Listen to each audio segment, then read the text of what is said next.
sheer hunger. If starvation were not spreading like wildfire, such scenes could have been prevented. For families already starving, these lines are the last hope. But for too many, the end in despair. The report is clear. Without ceasefire and unrestricted humanitarian access, preventable deaths will soar.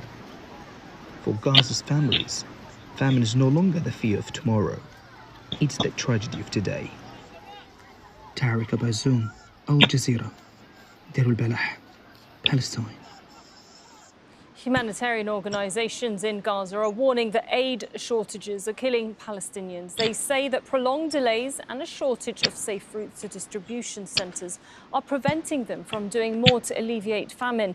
Empty shelves now line the walls of warehouses which were once full of food.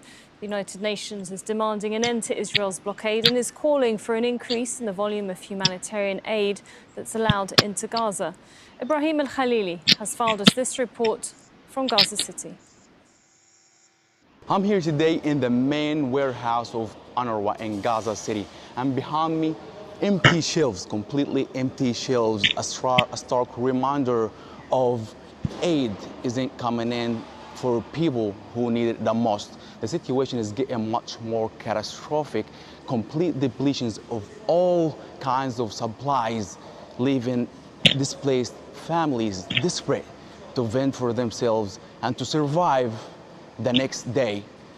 UNRWA says it has 6,000 trucks worth of food and medicine ready to cross into Gaza.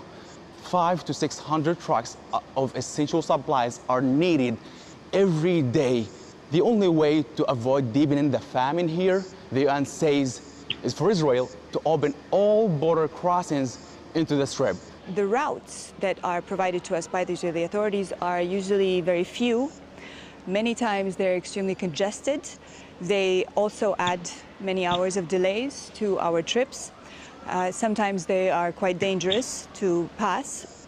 And there's been times where they're actually impassable, so we have to turn around and return and then try again the next day. The OSHA says the amount of food coming in is a trickle amount of food, and it's a drop in the ocean, not sufficient for hundreds of thousands of displaced Palestinians.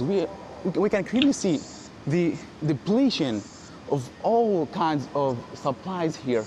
And the United Nations has declared famine in Gaza, classifying the situation as phase 5, the most severe level of hunger.